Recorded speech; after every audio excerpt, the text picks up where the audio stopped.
By selecting the Ghost command, we make the body semi-transparent and untouchable. Now we can click straight through it and select the chassis underneath.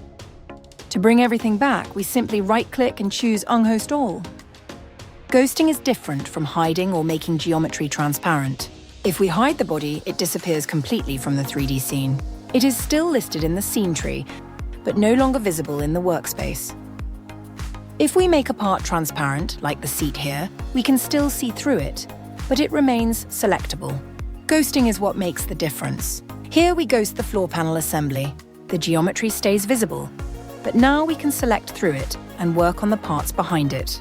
That makes Ghost especially useful in complex assemblies, where surrounding geometry is helpful to see, but gets in the way when selecting internal components. You can also ghost individual parts.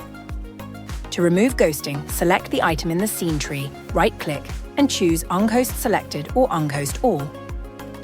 And if the item is difficult to find in the tree, the Ghost Selector tool lets you select the ghosted item directly in the scene and unghost it from there.